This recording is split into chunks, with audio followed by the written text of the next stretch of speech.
the books that I've read kept saying, save your legs, don't go out too fast, don't go out too fast. I tried so hard to follow that advice, but yet my quads were gone. Welcome, Harps. Glad to have you on the pod.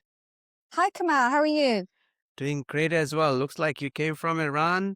So I'm a bit sweaty, so apologies. I've literally just got back from a 2-hour run, so I'm just training for the Berlin Marathon. So I had to stick to the plan. So Yeah, Berlin training should be almost on the peak. You're ramping up the miles probably, right? Yeah, for Berlin. so I did about 25 kilometers today in 2 hours. So I'm just trying to keep going from the fitness gained from running Boston. We want to talk a lot about Boston, so let's quickly start with a quick introduction. You want to share your background a little bit, where you're from, what do you do, and we're going to talk a lot about Boston today for sure.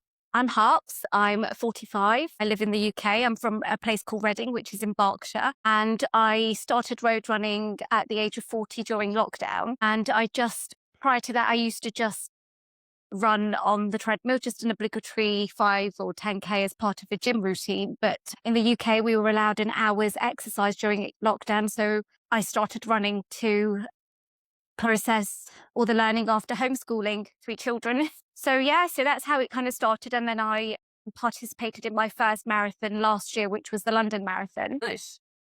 Yeah, so I tried to get a place by ballot for about 5 years. I didn't succeed, so I then ran for charity. Let's talk about what drove you to start running during the pandemic. I know you said you had 3 kids, you had a family. I'm sure you have a professional career. So balancing all this, what drove you to start running? Because I'd say a lot of commitment if you're chasing all these big measures as well. It was just thinking time, just therapeutic thinking, processing things that happen in the day, just a time for me it wasn't about, so when I started running, I wasn't on Strava. I didn't have any technical watches. I used to just have a Casio, just a plain Casio watch. So I would just look at the time. Okay, it's, 4:30. I'm going to go out for an hour, 5:30. I'll come back. And I just started kind of like that. Then I eventually got a little strap to strap my phone to my upper arm. And then I slowly progressed to an Apple Watch and now a Garmin. Yeah, it started very basically for me, just about having time for myself, really. Nice. And then you ran 2025 Boston Marathon. It said you ran London prior to that, Boston. Yes, I did. Well, so the Boston journey kind of started. We visited Boston in 2023 as a family, and I fell in love with the place. Saw something in one of the hotel lobby areas about the Boston Marathon, and then I started learning about the history, about Catherine Switzer, and her journey, and how she participated in it, and I was really drawn to that. So I started looking at BQ times, and the advantage of getting older, I guess, I knew that I had to get somewhere between 3:45 and 3:50. So I aimed to run London to get a BQ. That's a great way to start. Yeah, So that was my kind of, target aspiration goal. And then even the night before London, I did a lot of visualizing. I looked at photos. I looked at my, reasons why I was running it. Catherine Switzer's photos of her trying to get taken off the course. I finished London, my first marathon, in 3:25 with about a 15-minute buffer. that was 2024, I'd guess. Yes, it was 2024. Yes, because I was, I didn't know much about the BQ, the kind of parameters of how much buffer I would, so I just hoped that it would be enough to get me through, and it was, and I was very, very grateful for that. That's awesome. That's good to hear. Now, so you went into London to go for a BQ. Was that was kind of the goal? That was my goal. Yes. Cool. Yes. And then I know you're from London area. How was the training part for getting ready for Boston? It is, yes. So after London, I had the kind of marathon blues. So I looked at what else I could run. So I ran Berlin too last year. And I did so. I just needed a goal to chase, something to keep it going until Boston. So I carried on training through the summer for Berlin, managed to run that 16. And then I kind of kept going during the winter months, and training officially started for Boston in January. I did a lot of research. I bought the Boston Marathon training book. I didn't have a coach or anything. I just incorporated hills into my running, ran about 95 kilometers a week, and also started signing myself up for races locally to test my fitness and different courses, different elevation. So in between training for Boston, I did to sign myself up for 3 local half marathons in our local area. Yeah, kind of did it like that and just ramped up the mileage weekly and focused on nutrition too. Nice. Now you're an out of town participant for Boston. How was the Mm. planning part? You said that you've been to Boston prior, where you got inspired to run Boston. But I'm curious, as you planned for the trip, I'm not sure if the family traveled with you, but how was the planning for the Boston Marathon weekend was for you? Yes, so my husband and 2 of my children came with me. It was one of the best weekends of my life. It was absolutely fantastic. The city breathes the marathon. Everybody is so supportive after you finish. Congratulations galore from hotel lobbies. Whether you're staying in that hotel or not, they still welcome you with, open arms. We planned, we were familiar with the city, so we stayed at the same place that we had stayed when we visited because we're familiar with the surroundings. I did a shakeout run with Tracksmith on the Saturday, which was fantastic. I know they say, stay off your legs, but we did explore the city a fair bit and went to the finish line and took lots of photos. It was just the most wonderful weekend. Oh, nice. That's good. And you stayed in downtown area, at the finish line area? We stayed close to the finish area. We stayed not too far from Boston Common, about a mile away. Cool. Because that's kind of one of the things that people have to figure out. Shall I stay in the finish line area or the start line or somewhere in between? And then everybody has their kind of reasoning why they choose where to. But yeah, I think most of the folks choose to stay around the finish line because, I was talking to someone who had almost a half an hour commute back to where he was staying and didn't like it the first time. And then he changed his routine in the next race onwards. But yeah, that's great. Now let's talk about the race day experience. So you took probably the shuttle bus to the start line from Boston? Yes. Oh, that was it was such a unique experience. And you read about it, you watch, videos about it, but until you live it, and experience it, just even though you're experiencing it, feels rather surreal. You kind of, I dressed in just old tracks clothes to kind of like give when we got to Athletes Village. So it was about a mile, just over a mile walk, which was lovely because it gave me time to process everything before I got to Boston Common. And it's very well organized. The buses are there, so you slowly board the buses based on your color of bib and you're giving timings beforehand. And I got on the bus, and that's where I had my first breakfast. I just met a lovely, lovely young lady, and we just chatted all the way through. And you do feel, you're traveling all that way, about 50 minutes, and you think, I've got to run back. But it's just incredible. And Athletes Village, it was just, there's music blasting, your heart starts beating a little faster and you kind of have to pinch yourself that you're really there. Everything just, for me, ran smoothly. The toilet queues were not long. One thing that I absolutely loved was there's a table laid out where you can leave your possessions that you no longer need. So should you need a little bit of Vaseline or some sun cream or some jelly babies, which are British sweets that I took with me because I don't use gels, so you can leave them on the table for somebody else to, take if they need them, a banana perhaps, and tissues or whatever if you have excess of. So yeah, I took my jelly babies. I took some Easter flavored jelly babies because it was Easter time, and I left those there. And then you just walk down to the start line, which feels very surreal. And then the course itself, as you know, it's an undulating course, very much downhill to begin with. And you have that voice in your head because all the YouTube videos that I've seen, all the podcasts that I've listened to, the books that I've read kept saying, save your legs, don't go out too fast, don't go out too fast.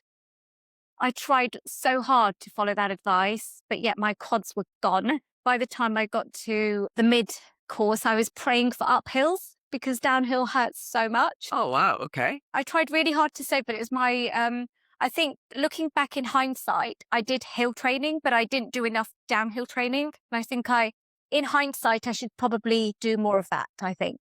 So what was tough? Is it because of this constant downhill that was kind of hurtful? Yes, yes. Initially, for the first, I would say 8 to 10K, I think it was. Forgive me if I'm incorrect, 'cause I'm just still a bit hazy for my run, but it was very much downhill and quite steep downhill.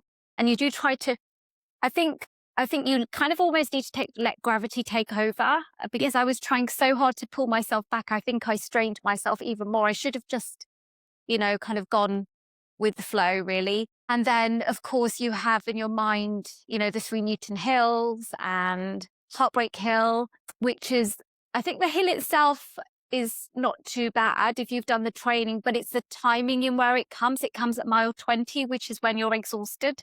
And most people tend to hit the wall there, and it's very, very, so you've got to almost save yourself there. So I knew about that. So about half a kilometer beforehand, I took some nutrition just to get me up the hill. So yes, it wasn't too bad. And then, of course, then, you see the sit go sign and you think you're nearly there and you've still got a little bit to go. So yeah, it went really fast. The course went really fast. Lots of Gatorade on the course and water. One thing I'm curious, Harps, you looks like definitely studied the course very well before you participated, and then you ran the course. I was just curious. You are mentioning that all of the videos is don't go fast in the downhill side. If you want to compare between what was you heard or listened to in different videos or pod versus what we experienced, is there anything you would change if you want to run say next year? Yes, I would love to run next year. I would absolutely. I'm hoping the time that I got at London will get me another BQ this year. But yes, I will definitely train more downhill in my training. So let my quads get used to that. I was so focused on those 3 Newton hills. I was so fearful of those hills. I did incorporated uphill training. And then the advice that I got, be conservative the first half of the course because of the downhill. Don't go out too fast. Your quads will get destroyed. I think I stopped myself a bit too much. I should have just kind of, as I said, let it flow a little bit more. I was so conscious not to go too fast. And in doing that, I think I forcefully stopped myself and I put a bit too much. So I did speed up in parts, but I was very, very mentally also conscious about that. I had that voice in my head saying, don't go out too fast, don't go out too, yeah. So, yeah. Definitely looks like you did London, Boston, you're doing Berlin next. Looks like you're on the path for 6 majors. Yes, I am. I'm trying to accomplish all 6 majors in less than 12 months. So I ran Boston and 6 days later I ran London again this year. Awesome. Okay. That was a good for age place that I had, fortunately. And then I've got Berlin on the horizon in September and then followed by Chicago and New York. Wow. So you're doing all 6 majors in the same year, the same calendar year. Well, Tokyo will be 2026. Oh, okay. Tokyo is the one. So that's why. Okay. Okay. Yeah, so that 12 would be, months. yeah. Yes, I see. correct. Oh, all the best. That sounds a pretty aggressive goal, and I'm glad that you are pushing it through. It's all the best for the remaining. So that covers our what's next part. It looks like you are on track for the next, at least 3 for the 3 fall majors for sure. Cool. Now, tell a little bit about your support system. Differently, you put together a support system as you're chasing these goals for the 6 majors. How does it look like for you? In terms of, what do you mean in terms of how I'm? For support system, there will be a couple of things. Support from your family, support from maybe local running club, support maybe from coach, or you're putting, you started your own running group. Or how does the support system look like to chase these goals for you? So currently it's just me, myself and I run on my own. I would love to join a running club, something that I am seriously looking into.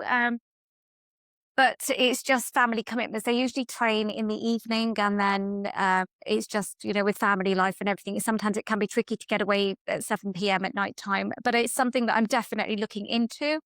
In terms of support from the family, they have been absolutely brilliant. They are my number one supporters. I've always got a poster waiting for me when I get home from the local runs, and they Nice. loved coming to Boston with me. And then obviously they cheered me on in London. So yeah, I hope to join a running club because I think running is all about community. And when I have participated in mass events or local races, I love meeting new people and I've made lots of friends that way, meeting people, whether in Berlin, whether local races, local half marathons out or Boston or London. So I just love meeting new people and finding like-minded people. So that's definitely on the horizon. You highlight one point. I think it's very critical.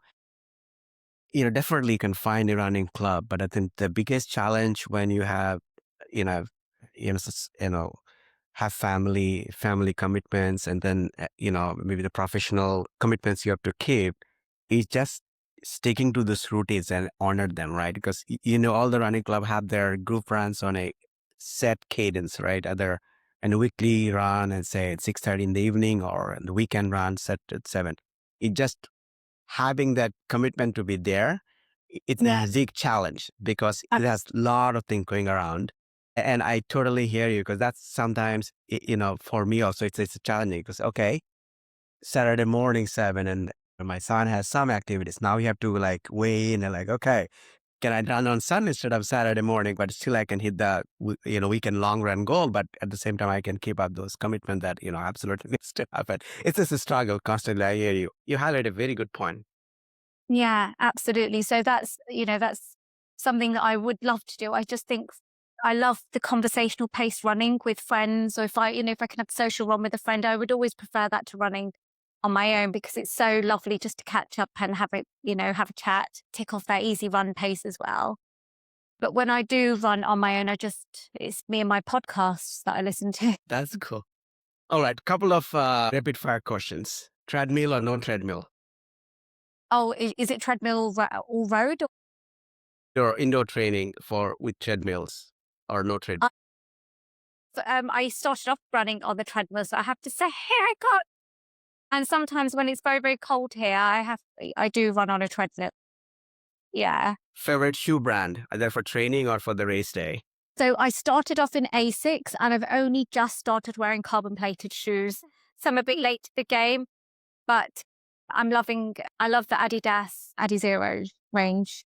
And is the same for both training and race day, or you have different? So training Asics, usually I train in just Asics Gel Kayano, and then running Adidas or the Nike Alpha Fly For the race days. for race days. Yeah. And are you into smartwatches? Yes, I've got my Garmin Forerunner. Yeah. Garmin Forerunner. Okay, that's going to go to. What's your favorite one to go to? Favorite race day gel or energy or nutrition that you go for? Just sweets. I don't have any gels, so just I fill my pockets with different sweets. It's like a bit of a mixture going on in my pocket. So whatever I can get my hands on. I think you already mentioned you listen to podcasts, so I was about to ask music or no music during runs. So every PR that I've got is without music, no music. So London and Boston was with no music, no podcast, nothing. It was just, yeah. And I just wanted to really soak up the vibe completely and not have anything to distract. I just wanted to be surrounded by people and just soak up the atmosphere. So I decided to run with nothing.